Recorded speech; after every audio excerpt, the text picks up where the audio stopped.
Hey guys, welcome back to CountyLine TV. It's actually been about 3 minutes or so since I talked to the camera last. I just closed out the last video you guys saw and ran in and got a new battery for my camera.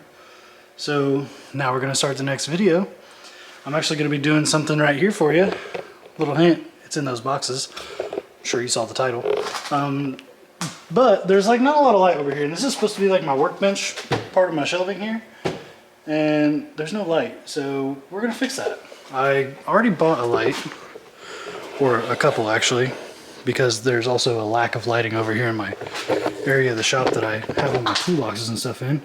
So we're just gonna improve the lighting here with a little bit of a, give it one of these. Look at that. Hopefully that light's not too harsh for you, but oh no, it looks good on this screen. It does cancel out a lot of the surrounding area though. That's kind of cool. Flip that around here. Straighten up a little bit. Oh yeah, you'll be able to see what I'm doing just perfect. It's like a showcase of my Japanese flag. That's neat. Alright, cool. Well, let's go ahead and get started then. Move you over there. Maybe down just a hair. First thing on the chopping block is this. Ooh, I don't have my knife. Time out. Time out. I guess this one will have to be a stand-in for my usual everyday carry knife. Should be just fine. Oh, it doesn't. Oh God, that's dangerous for a razor. Oh, okay, there we go. That's dangerous for a razor blade. God damn. All right. You guys as excited as I am for this? Ooh, can you see? Do I need to bring you in a little bit, maybe up a little bit and then down a little bit more? Up and then down. Now you can see good. I bet you can already guess.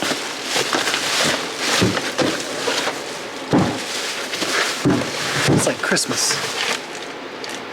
That's not what I expected to do when I pulled on that.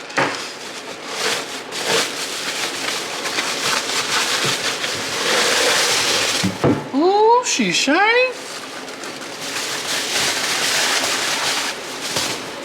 Look at that. Ooh. Set that on that engine. That's a lot bigger than I thought it was going to be.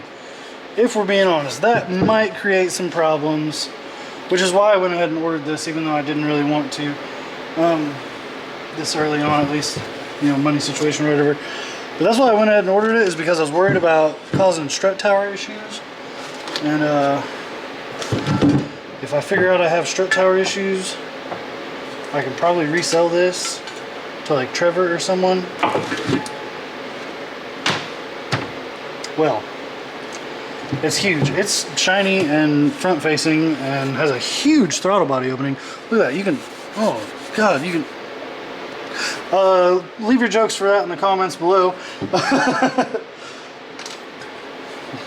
Throw that back in the box. I'm excited to be front facing. I don't like those ugly crossover things. Plus, once I go with the bigger turbo on that, it might not even have room. Set that out of the way. Let me put the hardware back in the box too. Up next, which I promise guys, the tape is open on this on the top. I have not seen inside this box. Mark my words. Ask Trev. He opened it because he didn't think everything was in there. But this, I know what's in here. I just haven't seen it yet. Ooh, we got hardware, guys. Aren't you excited for me? We got some hardware.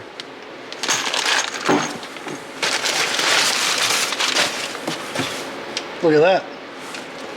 Just look at it.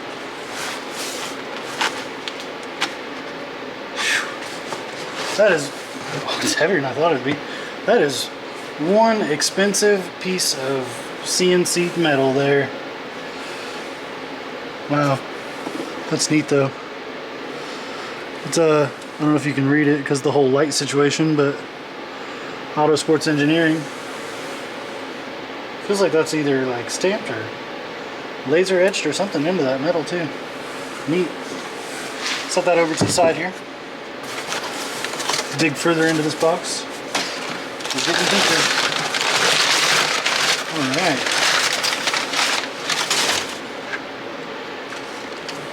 They sent us a card with some of their products that they make on it, a sticker. We got some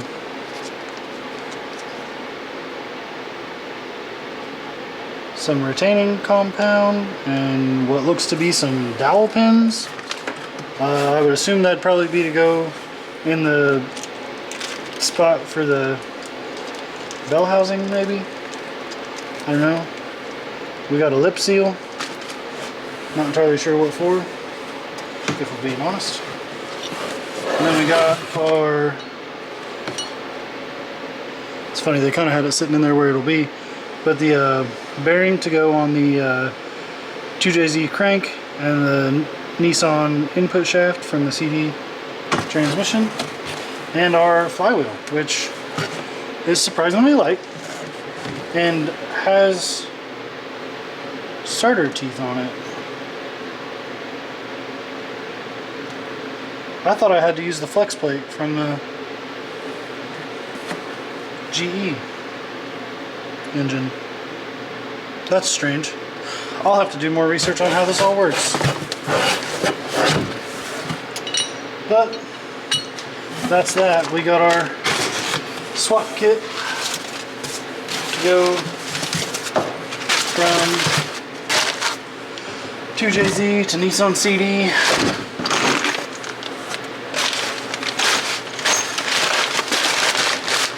And I'm stoked. Very stoked. I have to turn you guys out this way to get some light back on me. Really excited about that stuff. And there's one more thing we'll put back on this chopping block for unboxing tomorrow. I'm really excited to show you guys that too. I bet you can already guess what it is, but we will cut to that scene in just a second because I'm not really going to film anything else for the rest of today. So, I'll see you lovely guys in a moment.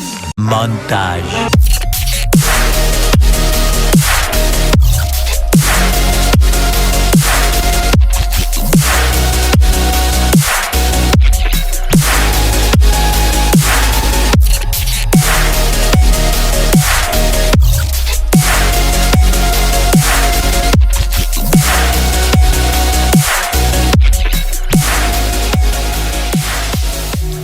So I did a thing. I bought that. Bought a Precision Turbo. Kind of, it's more of a Garrett Turbo. It's a Garrett GT 3788R internals, ball bearing. It's in precision housings. Anyway, that's what this is, and I'm excited because that my power goals are nowhere near 700 horsepower. A couple hundred less than that, but this will still spool quick to the power that I want. And if I want to turn it up, then the availability is there because the engine itself will be capable of holding the max power that that turbo will make. I think the only thing that's going to be limiting me on this entire build at this point is going to be I have 850cc injectors, so that won't help. I think that will really kind of hold me at the power level that I want, about 500, 550. I think that's about all that I'll be able to flow out of those injectors. But I'm excited. I hope you guys are excited to see me be excited. I don't know. But anyway, I am actually going to go ahead and rip the intake manifold apart on this. As much as I don't want to, I'm going to rip that intake manifold apart and swap this intake manifold that you guys saw a minute ago on there, and then maybe also unbolt the turbo and put the new turbo on this manifold. I just really want to see if it'll clear the strut towers in my Z with that turbo and that intake manifold, because that's like the only thing I really worry about is will those clear that situation. And then I also need to see if the oil pan, the stock IS300 oil pan, will clear the subframe and stuff too. So I'll probably also zip the transmission off. But anyway, I'm gonna get to work. I don't have much time.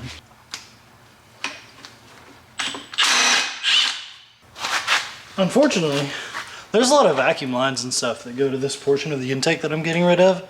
And the bad part is There ain't a single vacuum port on this anywhere. So I'm gonna have to put some on there or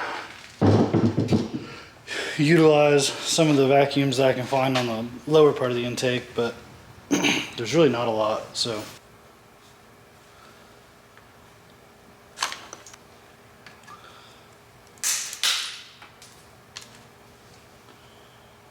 Well, rip to that guy.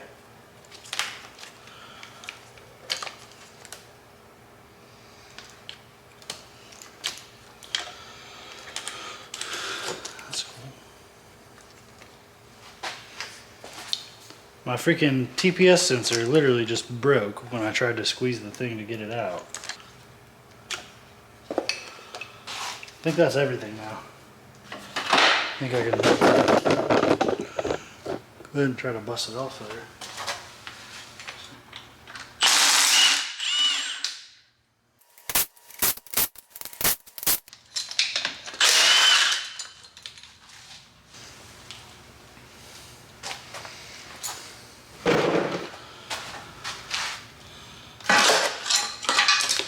That came off a lot easier than I thought it was going to.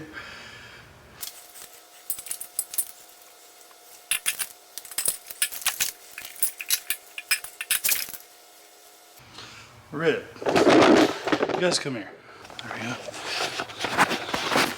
I can't have this power steering reservoir here because right there it hits that barb and won't allow me to get a flush on the lower part of the intake. You can see there's a gap there and there shouldn't be because it's hitting over here. Rip. I don't know why. I thought about this while I was at work last night. I don't know why I've been working on this engine sitting on the ground. I literally bought and assembled this engine stand and haven't even touched it since. So we're gonna slap the engine on the engine stand, get that intake manifold loosely bolted on and the new turbo loosely bolted on, and then see how she fits in the car. So let's get her on the stand.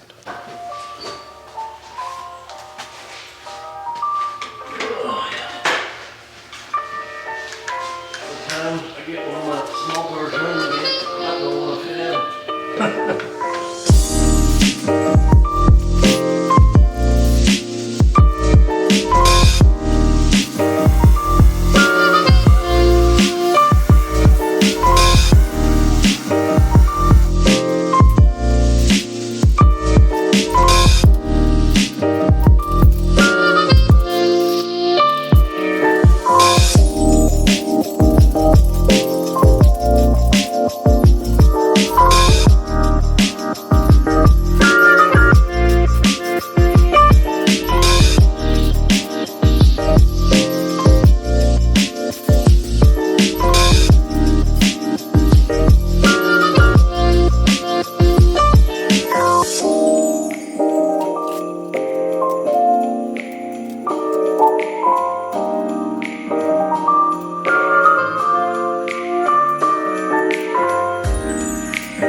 I totally forgot. On automatic transmissions, the torque converter bolts to the flex plate. Rip.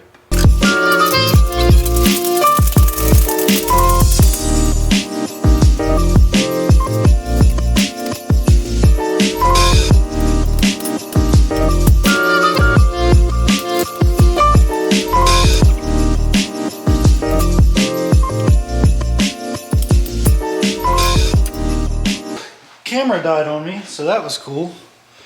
But I hear my goats hitting the building on the other side of that wall. Anyway, yeah, the camera battery died while I was in the middle of getting that transmission off. funny story, it about fell off.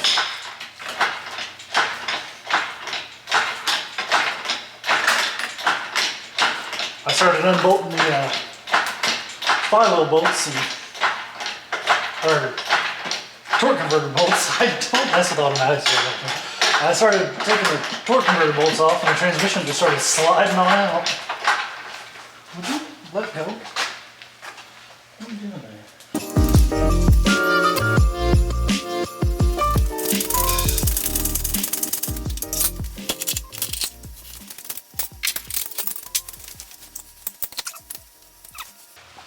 I don't have long enough bolts to go through these.